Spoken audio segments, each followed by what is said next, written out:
So this is the Howling Pit. And boy, was this place intimidating the first time around.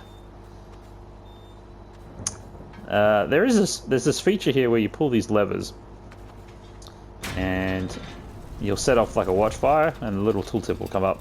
The fire has been lit. It will serve to brighten your way. It's totally useless.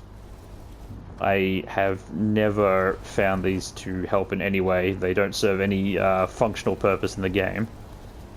They're basically just something you can look at to say, ah, there I am. And if the game didn't have a map, maybe that would have been something to use, but the game does have a map, so we're not going to get lost here. Now, we got the hunter visage here. The flaming spike is probably going to be useful as a projectile later, but we'll have to see. Because Firestorm is also reasonably good if you're just looking for a fire projectile. But in reality, it's still flame weapon that we're looking for. How far am I from learning stuff? Still got a little way to go. Well, this is where I dump my haze into whatever I can find then.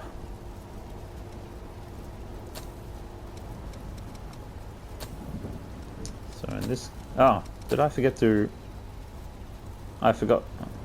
That's weird. I thought I had Dragon Lunge equipped. Oh no, I put the wrong one on. Damn it.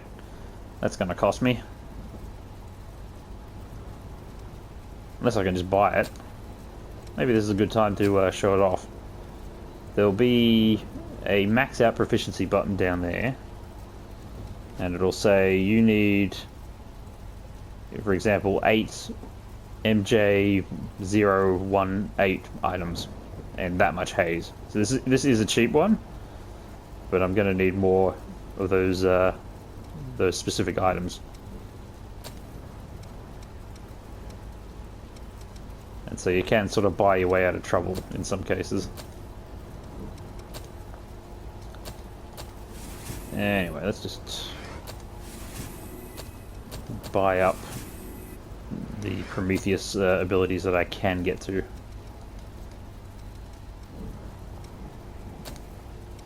That was not very much, to be honest. See, times like this, I should probably go back to the base camp and actually check out my visages and see if I can unlock some of these obscured ones.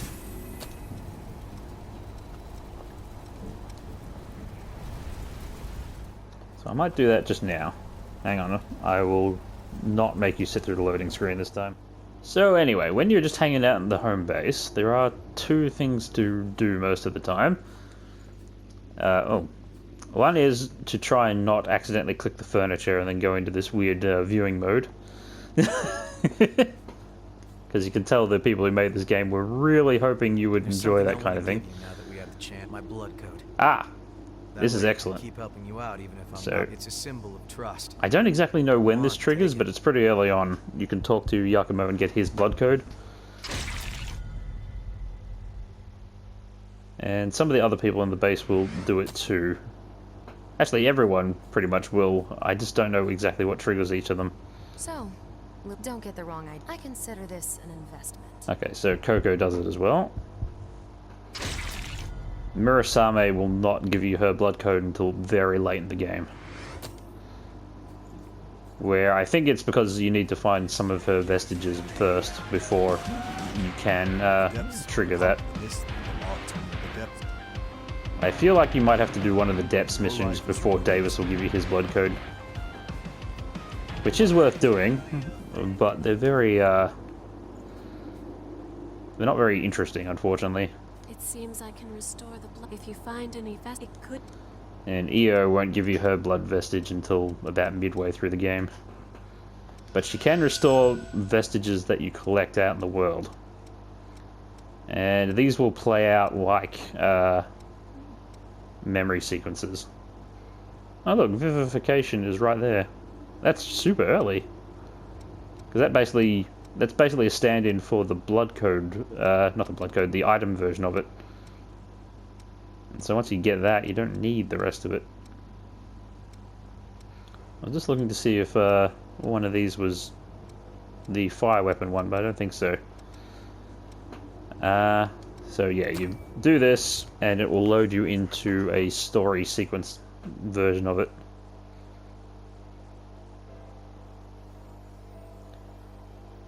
And as you complete the memories, you will get more abilities, as well as learn some backstory about Code Vein. But as you can see, they are sometimes incredibly dreary and very slow walky.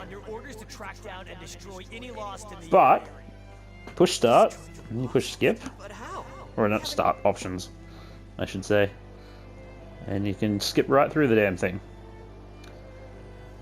And that's what I'm going to do, because some of these early ones are really quite dreary. Alright, I put together what vestiges we can for the moment, although I think I'll get some more if I go into the depths. And I'm going to show you one of these depths, because you only need to see one. The format of the depths is quite easy to follow, and generally not worth worrying about in terms of like, I don't really include them as part of the challenge of the game or essential content. They're side stuff. If you have to do side missions in them and pick up vestiges for certain abilities, like, fine. Other than that, they're kind of boring. Extremely boring. And they often are much more unbalanced than the main game is in terms of playing solo. If you want to get ganked, these are the places to do it, because there's always a lost invasion in every single one of these, and some of them are manageable and some of them are not. They're very easy to cheese though, so it's not like you can't do it, it's just I'm trying to find a way to describe something that's just very unpleasant and ugh. Now that little quest marker on the map here is indicating a side quest objective. Probably the one I took up with the old world materials guy.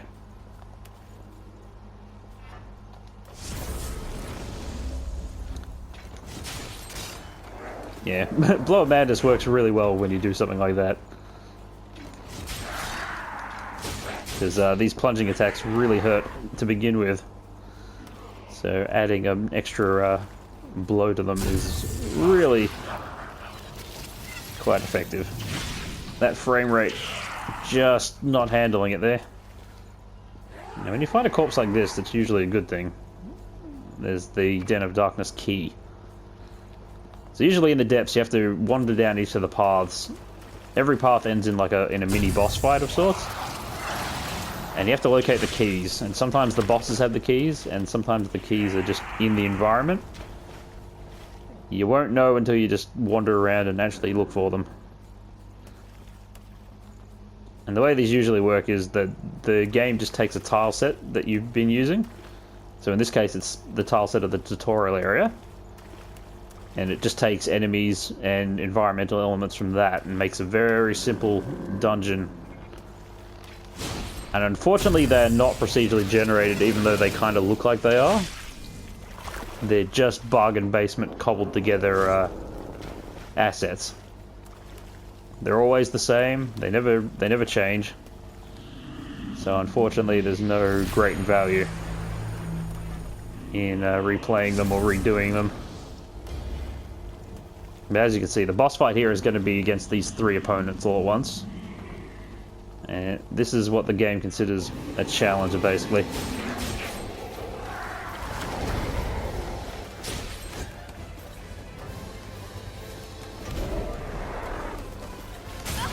Oh, crap. I was going to try and stick a thing in his back, but didn't work out. Anyway, I'm just going to... At least I gave you some pillars here to recover, but... Oh! The tell on this guy is kind of annoying, to be honest.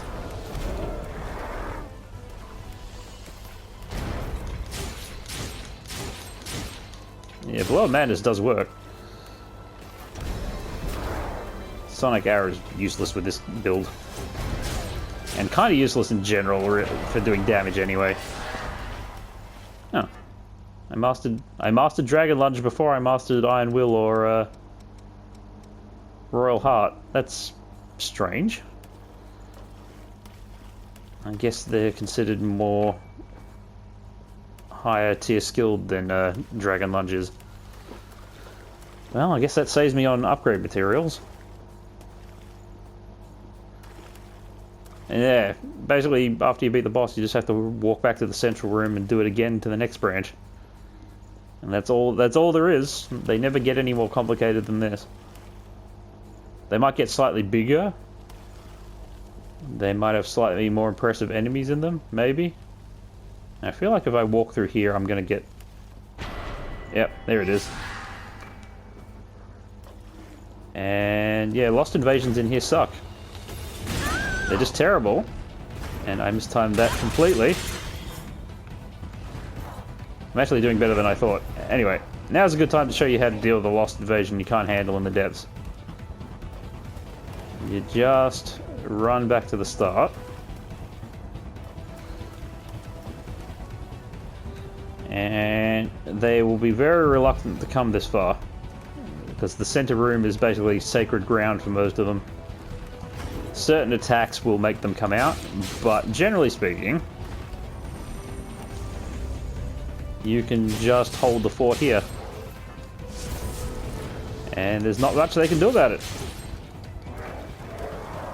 So you can defeat any Lost Invasion in the depths this way, if you just want to win. But it's pretty lame. I won't lie. Oh, I mastered the skills. But the problem is there's no reason to care about winning the Lost Invasions. Other than just the, you know, a sense of, oh, I did it. That's literally all there is to it. They could have made it a lot better if they'd given you some better reward for beating each one. Now I just picked up something important there, actually. When you find a red-tinged item like this is a skill item that when you use it, the skill will just be available to use from then on.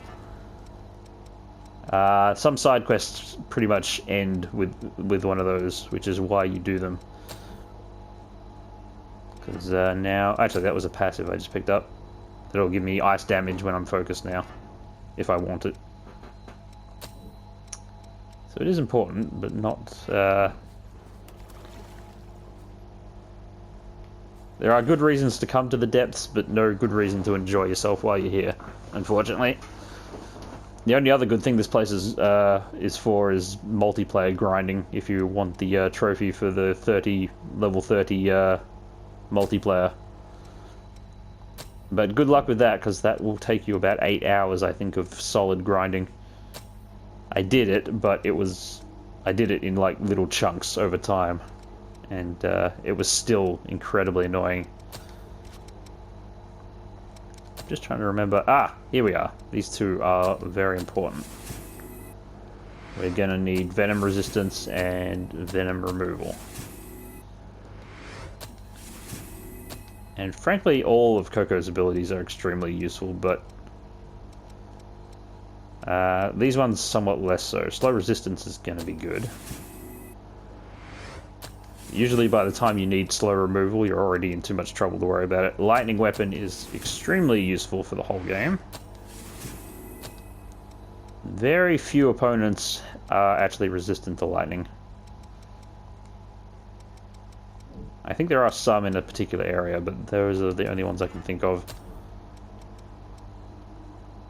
For the time being, because we still don't have flame weapon, I'm actually gonna focus on the Mercury Blood Code for Coco's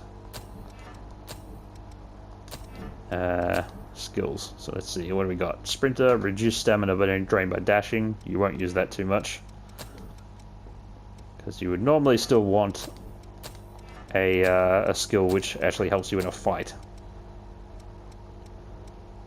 Although if you find yourself running around an awful lot, I guess Sprinter will make sense.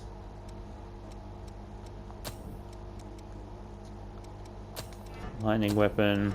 Let's see. Venom removal. You do have to re-equip these for every single blood code, but at least it remembers it when you start switching between blood codes, so the skills you have equipped on one will still be there when you switch back to it. So you can make preset builds for yourself, basically. It's too bad you can't make multiple versions of the same blood code, though. That would be the only thing I find a little lacking. I can't use that, but I can use that. And some of these. And after we deal with leveling up Coco's blood code, we will want to go straight to Yakumo's blood code next. Because he has one of the best defensive gifts you can get in the game, as far as I'm concerned. Thankfully the minimap does tell me where I've been, so I don't really get lost exactly.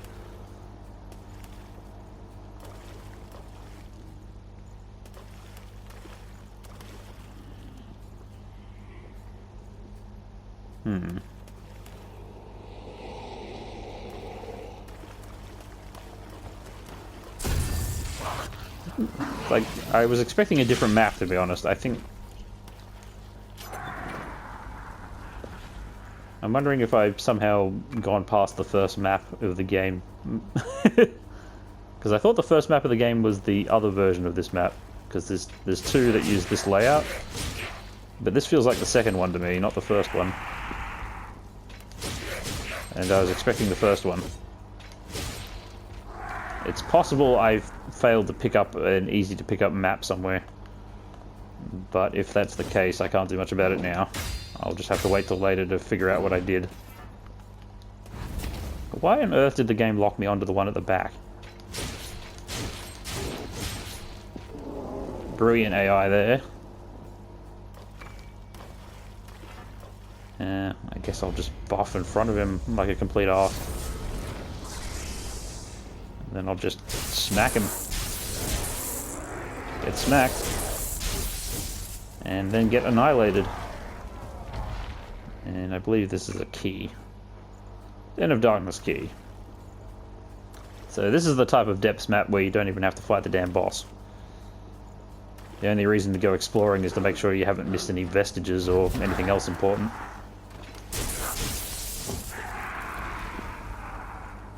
I mean, I might be speaking too soon. There might be one of these boss rooms has a key in it, but the way these are laid out, sometimes you don't even have to fight the bosses at the end of each branch of the path. But then other times you do. And sometimes the fights are completely bonkers unfair.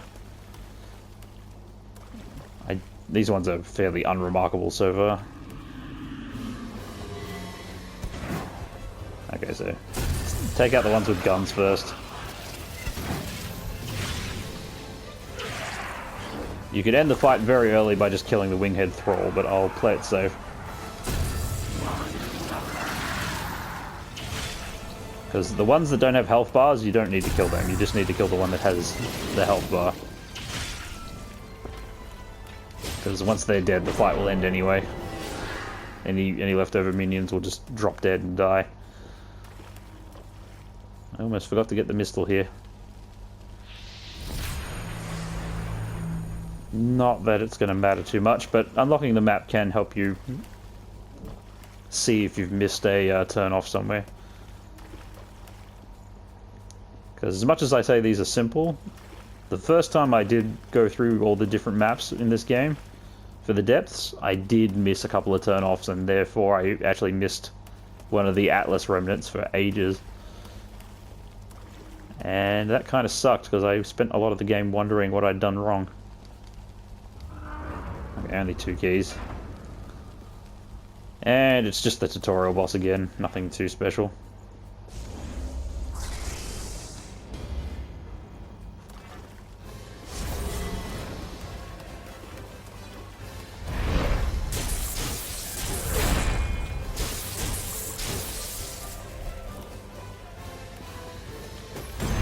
You can parry him, but as you can see, it just stuns him for a second.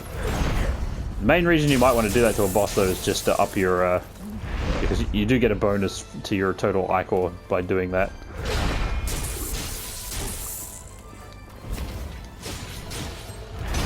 Oop. I tried it too late. You kind of have to be on the ball with the parries, or they don't work.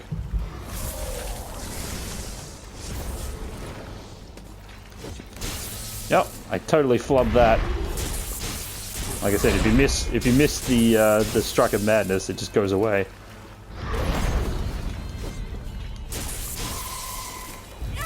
Yep, that's a blood attack.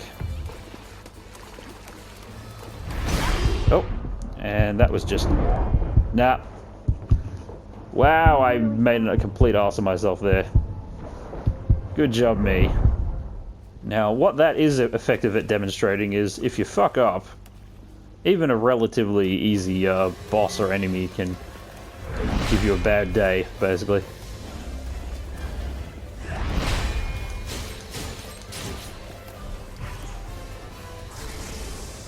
Feels like I was doing significantly more damage before, but... Oh, it's probably just because I was actually doing more hits. Blow of madness notwithstanding.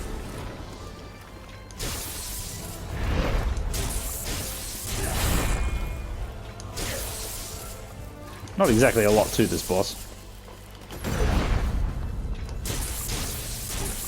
I mean, the other good thing about parrying is it doesn't really use up a lot of stamina, so it can get you out of a bind sometimes.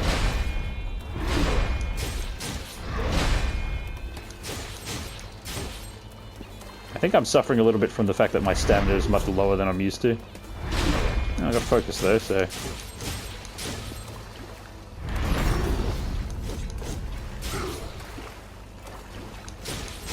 Oh. He's gotten a little faster, I think. And I'm pretty certain you can't parry that one, so don't even try it. You can only parry the ones where he sticks it over his shoulder. There's a skill you can unlock later where you'll... See if I can get a bit of distance on myself. There's a skill you can unlock later where you can actually restore your stamina bar on a parry. And that can actually help in a boss fight like this to just get a full bar of stamina whenever you throw one of his attacks back. Oh, nah. I chose the wrong attack.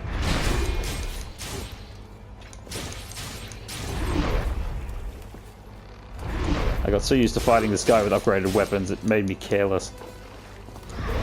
I mean, he is stronger than the tutorial version, but just not by a great amount. And yeah, that's what a depths map is like.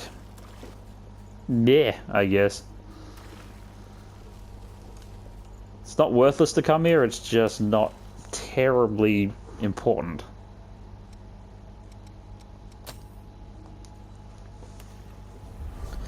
And it doesn't make for that much entertainment. But hopefully I'll get the Atlas blood code for doing that. Well, turns out that Davis was holding out on me, so I didn't get his blood code even after doing that depths map. I do not know what triggers it now, so I'll have to find that out later. Anyway, I just upgraded my sword and my blood code, or my blood veil. Everything starts with blood in this game. Normally one would not do this area right away. The game probably expects you to go up through the city and fight the Butterfly of Delirium first, but until you get the anti-venom and fire attacks sorted out, I actually don't recommend doing that at all. And this place is intimidating at first, but maybe not nearly as dangerous as it might appear. There are some dangerous things about this area, but they're not... I would say the enemies you generally find here are actually fairly easy to deal with. Your problem is going to come from having some areas where you've got really low mobility, and some other areas where you'll find versions of this enemy that are a lot more better prepared to deal with you than this one is. I actually find these enemies quite easy. despite kind of looking intimidating. I find that they're some of the easier enemies in the game to parry and backstab. And sometimes they just spend a long time using attacks that have almost no chance of hitting you. Like that lightning breath attack. Also, they have the kind of regular attacks that sometimes you can just walk underneath them. And, you know, nothing bad is actually going to happen. Your main challenge early on is just going to be figuring out where to go. And what might be living there. Although if you look on the map, you're basically just wanting to head for the middle of the map. Slightly off to the side a bit. That's what you do to progress. On the other hand, you will need to... Oh crap. You know what? I've never had a combo that bad happen with this, with that move. I just realized that I was standing in deep water and I'm like, oh crap, I can't move the way I want to. So yeah, good job, evil bad thing. You actually got the better of me there. So I don't think this is the way to progress. I think this is just an island. But generally speaking, there will be something good on an island. I suppose the only real good reason for those fire towers is when you do find one on a place like this. If you do get killed and have to start backtracking without knowing where you are, you can at least tell that one of the islands is cleared, I suppose.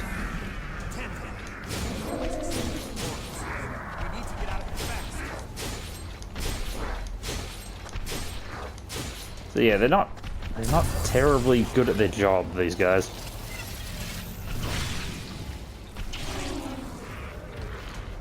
I really should turn that animation off, but for some reason I don't get sick of it. But I'm certain it must get tiresome to watch it. So let's see. We got cinematic ending with special drains off. Okay. Good. Works for me. So I guess I can mark this as I've been up here and collected this vestige. But I really don't think I'd see the fire until I came up here, so it doesn't feel that impactful. Now I'm drifting off to the left here, aren't I?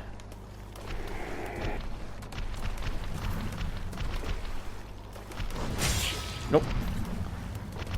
My timing is all off today.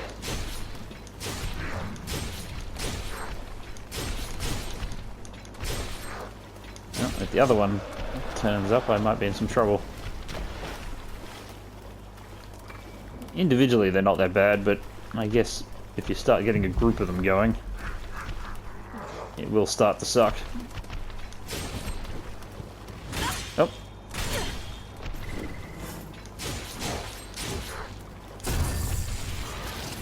I feel like the camera is not helping me.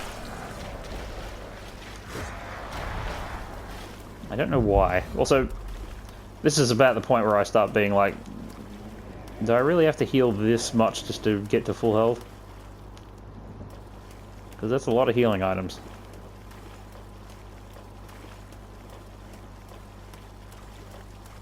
Yeah, I ended up right back where I started. I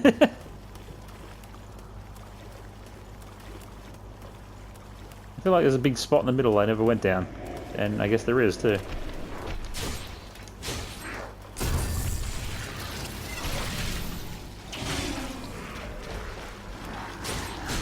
I remember there's like a whole bunch of deep water off to the other side of this area. Is there nothing else here I should be worried about? No, I guess not. This is the problem with not having the map revealed, that you see a whole bunch of like dead space between the areas you've been and you're like, what's there? And in most cases it's nothing. Nothing is there. You're just fooling yourself. Anyway, now that I'm in this deep water, this kind of sucks.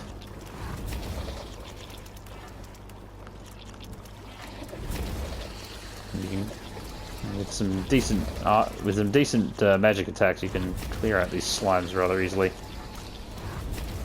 But unfortunately, I've only got Bloodshot at the moment, so...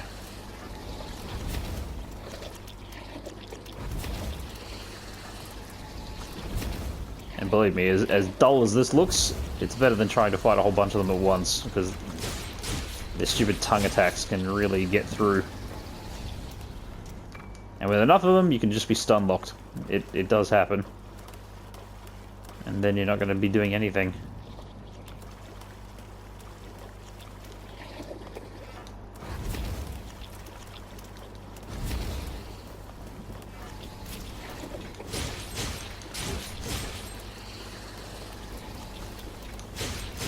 That being said, you can stun lock them when they're one at a time as well. Ah, there's a map. Excellent. So if I just get in here, this should hopefully bring some clarity to what I've been doing. Yeah, it's a much better picture of what's going on. Now I can just sort of wander around the areas I haven't been. Try not to run into too many at once. The ones that don't have any weapons like to jump. And just roll towards them when that happens. Unfortunately, they've got the kind of legs you can just sort of walk under.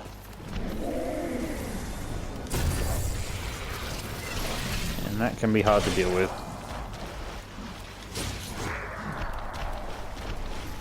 Their backstab point is a little hard to get a handle on. But if you can parry them, that makes it all the better.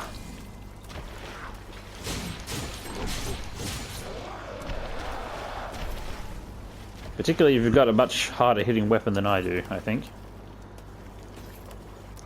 I think parry works really well when you've got a nice heavy weapon, because then you could probably just use Blow of Madness and strike it once. That being said, this should...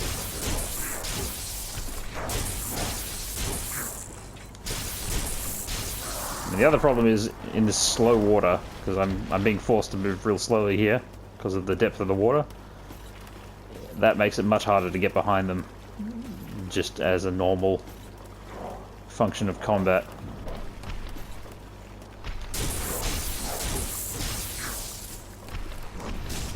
Oh. It's a case of where I rolled all the way around it and ended up back in front of it. Because it's hard to control your pacing when you're this sludged down. And I suspect there's an enemy in the middle of this area I'm circling around that I'm going to have to fight, and I don't have much left, to be honest.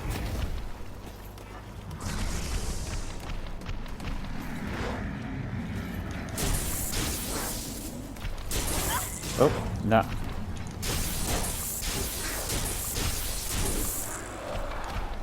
I'll get through him, but, you know, I'm pretty close to my limit here. This is the sort of thing I usually use my regen enhancers on, because you don't get enough of them to use on bosses most of the time. But it would suck to have to go through all this exploration again just to get another shot at whatever's in here. And it's a big guy.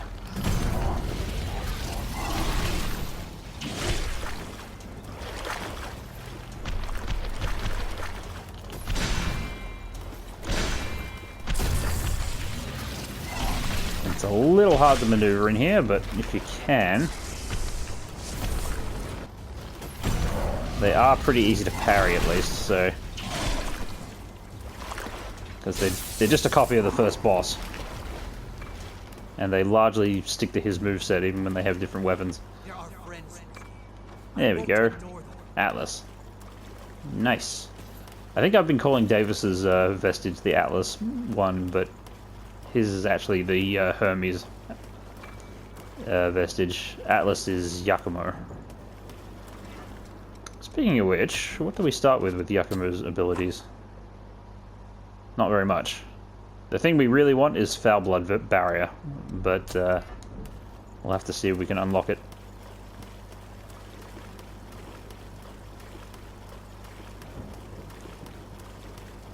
for the moment, how much have I got through? I think if I go through here, I think if I go through the north section here carefully, I'll be able to find the center section, which will give me a bit of a break. Oh wait, no, this is the dead end alcove. I remember this now. Oh well, if I'm gonna take him on, I may as well take him on with full glory. Oh, he chose a very poor attack to use. Well, that makes things easy. At least this is a good item. A regen extension factor. Again, there's another item that makes the per use much better. And that's actually much more useful than having more uses. Because more uses is fine, except that you still have to delay yourself in combat every time you want to use another charge. And that's the part that sucks.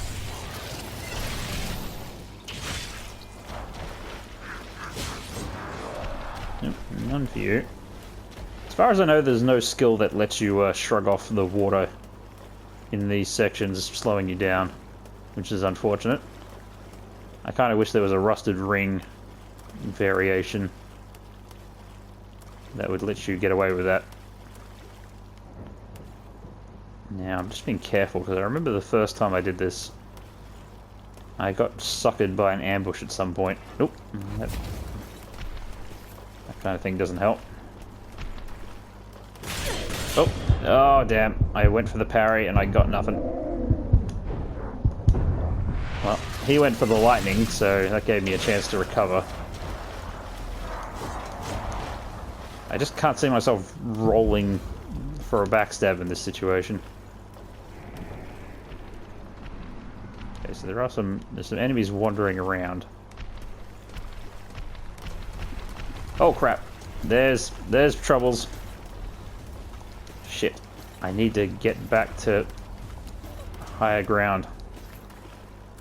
Because they're not nearly as affected by this as I am. Well, it seems like they got bored and gave up. That does not normally happen.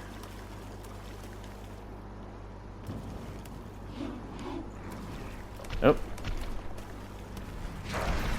No matter where I go or what I do.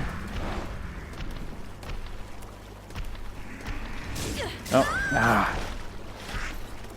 I really was just trying to get to his back without causing any trouble, but... Oh, no. I don't remember this being as much of a problem as it is right now. But this is clearly a problem. I mean, realistically, if I had to guess what the issue here is, I certainly wasn't level 1 the last time I came down here. And I had much better everything, because I'd already beaten the butterfly. I may have even... I think I even beat the tyrant guy, or the despot guy, further up. Because I want to say this was the third boss area I did. And if that's the case, then yeah, I did an awful lot of stuff before getting this far last time.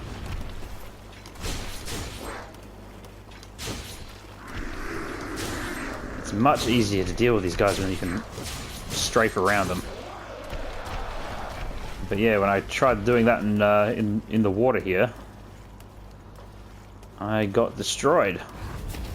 I got destroyed rather easily.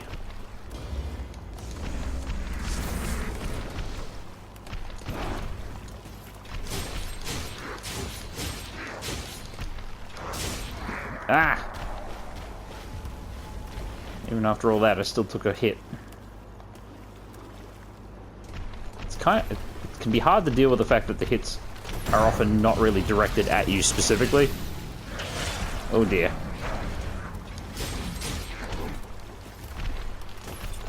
Oh, no. It's much harder to parry the barehanded ones. Oh! I thought I was going backwards, but I guess I was going somewhere else. Oh! Ah, damn it! I found solid ground, but now I'm... You can tell when the music is ramping up that you've really fucked up.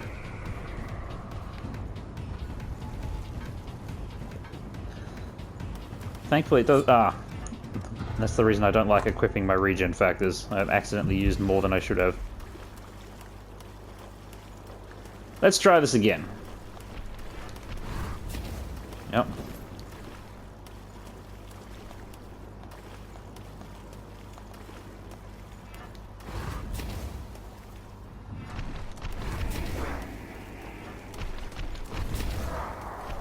I'd hurt that guy enough to just finish him off.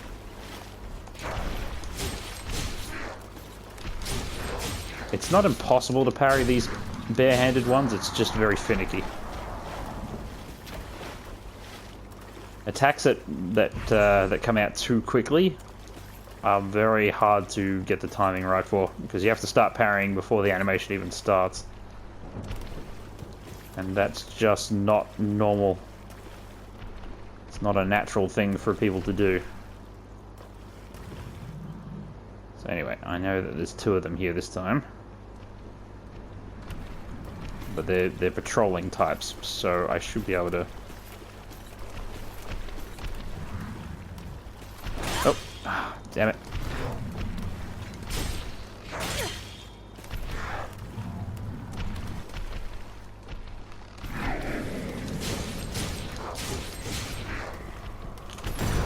Ah, got him. I was like, just try and get him to do that one attack that I can know for sure I can parry out of him. Yeah, the limited mobility here sucks. Oh. If they didn't do that attack, there's no way I'd get backstabs on these ones.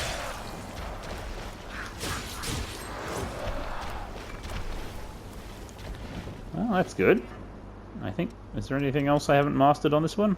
No. Looks like I got them all at the same time. Well, that's good to know. We were mauled to death by horrors after the Great Collapse. Sure. Although that's actually kind of significant, because they don't really bring up the whole thing with the Great Collapse until much later.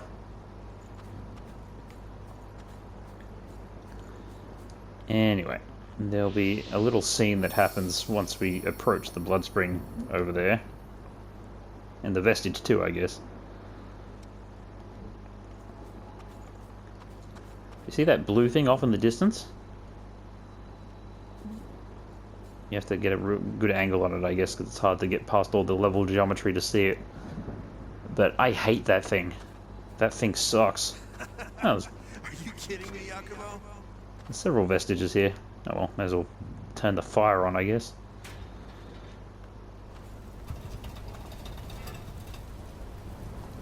Anyway, I guess 23,000 is actually a lot of haze for this point in the game, so...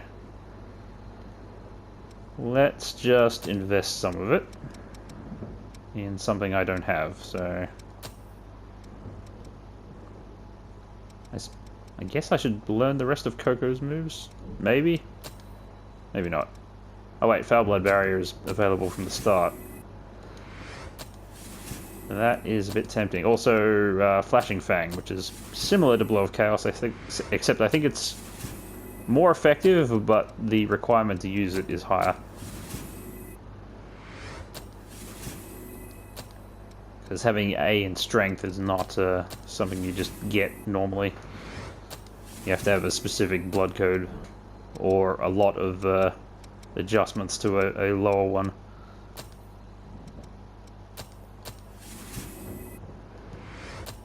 Yeah, this is what I do with all my haze. I just stick it in wherever. Oh, these ones, 36,000 for these. Not getting them anytime soon.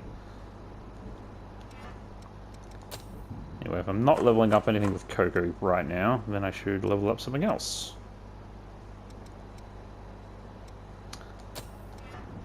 Let's go for some Foul Blood Barrier. Oh, I can use the Bardache with normal weight when I'm using Yakumo's blood code.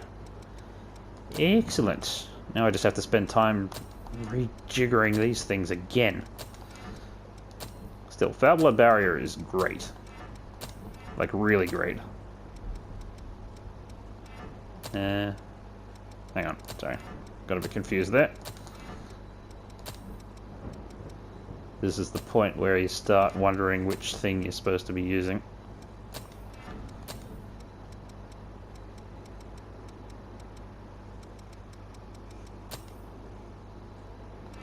Yes, that's fine. I know I can't use it with this gift, or this weapon.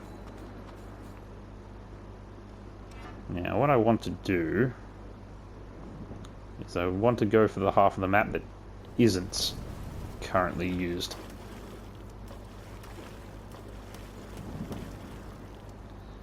Unfortunately, that can sometimes be a little hard to see because you drop in and out. Anyway, what I should be pointing out is that Foul Blood Barrier is great, because it basically means the next physical attack you take gets hugely reduced.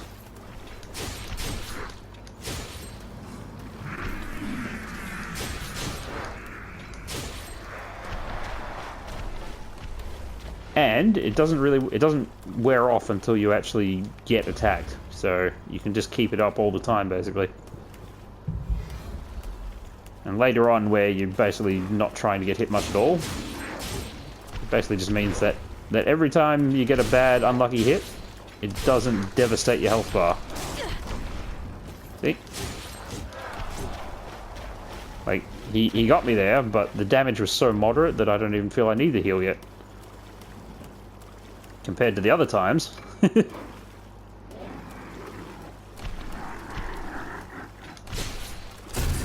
Now, I'm much less scared of you when I'm on solid ground. If I remember correctly, the Mistal's on the ground floor way over the west side of this area.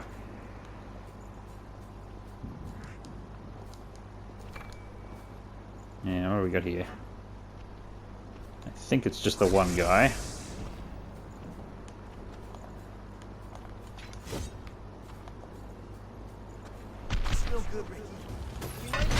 Oh, crap. See, I did it wrong, but Foul Blood Barrier meant, again, not really a problem. Oop, I didn't mean to do that. Oh well, too late now. My Bartochet's out.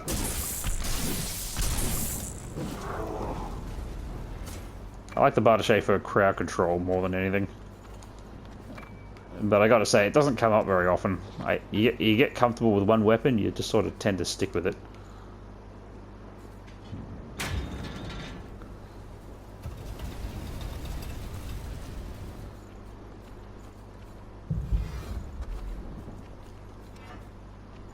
Anyway, if you have any idea where it is, you should always go for the map first. Because then you won't get lost so much. Yep.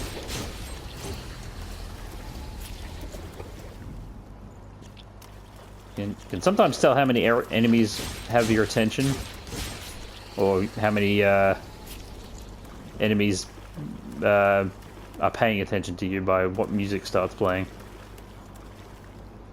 Because if the music really starts amping up, then you know you really screwed up. Oop. That was a bit scary.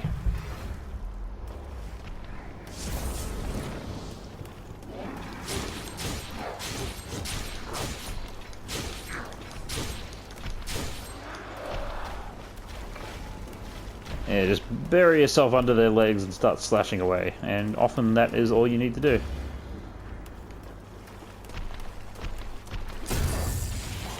Even better if you can find the sweet spot, though.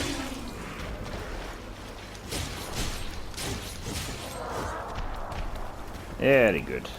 This is more like it. Yeah.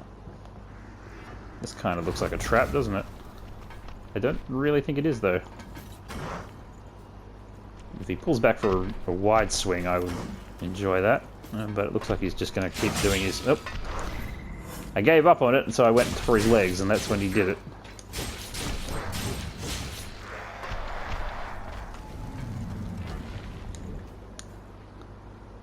I will remind you, I'm level 1 still. So, if I can do this, I feel like more people can do this quite easily. I think that is a claw blood veil, by the way, the heavy version too. Yes, it is. Both of these are actually quite heavy, but this is a bit heavier than that. But under these situations, it's therefore better. Also, it's upgraded the same amount, which is kind of nice. It would lower my dex scaling quite a bit in favor of strength, which is not really what I want right now. But if you want to make a heavy claw build, that's the armor to do it. Because I'm pretty certain even by the end of the game you won't get anything heavier than that in the claw tree of blood veils. I imagine there must be some piece of armor heavier than that. Still, it'll come in handy later because there is at least a couple of enemies where you'll want to go heavy if you don't want to challenge yourself to some semi-impossible things.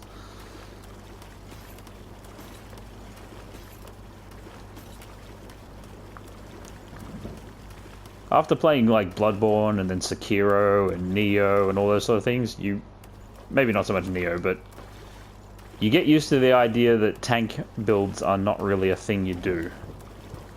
But surprisingly, despite looking like it's in that category of games, Code Vein tank build is absolutely something you can do. You can do heavy blocking in this game. Now, I hate these things. I seriously hate these things. Wait for them to bounce and then dodge. Do not try and interrupt them once they bounce. You must dodge at that point. If you start hitting them before they bounce, they will usually be stun locked. But hitting them afterwards will do nothing. I mean, ultimately, far better to hit them with ranged attacks. And their relative momentum means nothing either. If they hit you with the tiniest bit of the end of their attack, you will still go flying.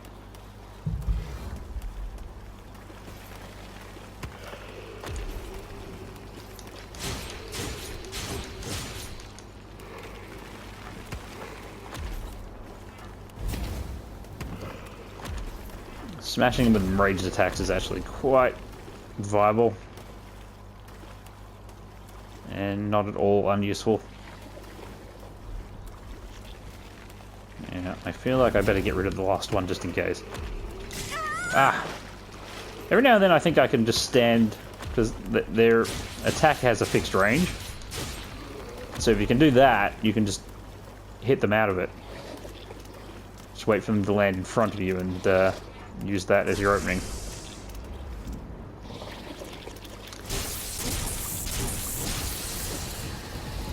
Ah, elemental damage is nice against them. Here's our map. Yeah, there should be plenty of stuff I haven't done yet. Yeah. All that south section.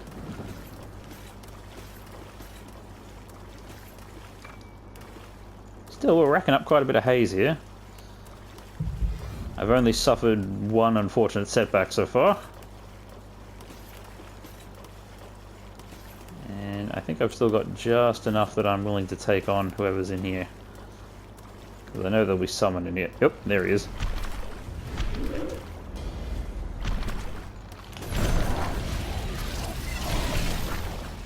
Thankfully, these guys with an oversized weapon.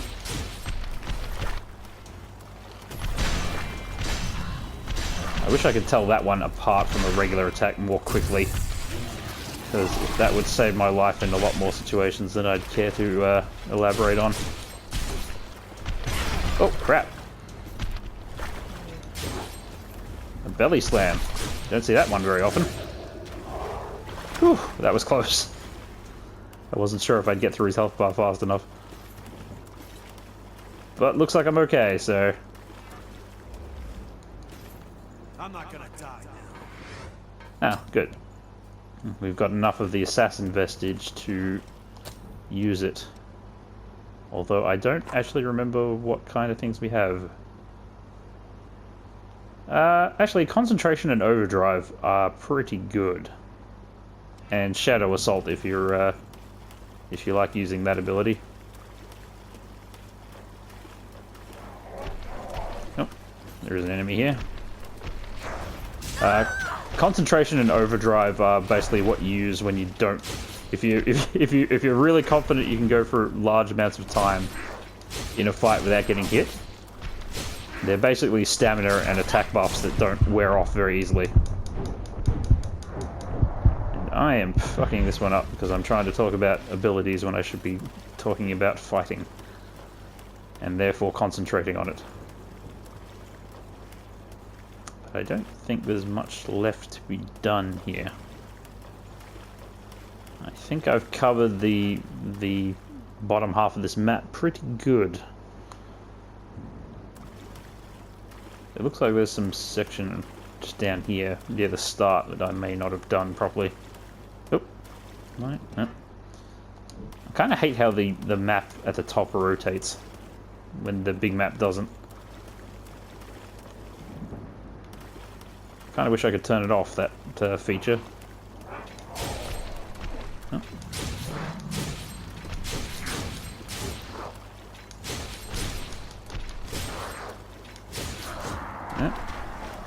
Just couldn't handle it. Yeah, I feel like there should be some items here, but I don't think there are. Oh wait, there's something. Here's also something. Yeah, I tried.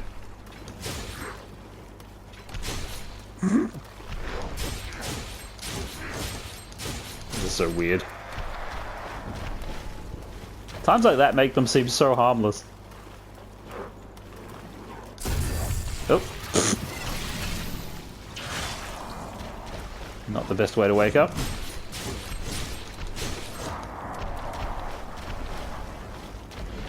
I was like, how's my progress on my skills going? Ugh, some of them still have a long way to go. And I completely forgot to put my passives on. I'm an idiot. What's the good of doing these things if I don't equip them? Not to mention just health and stamina bonus, please.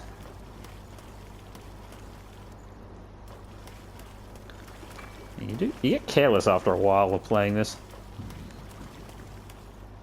But I think I've done everything worth doing, so I'm actually going to use a Vivifier and just skip over to the checkpoint.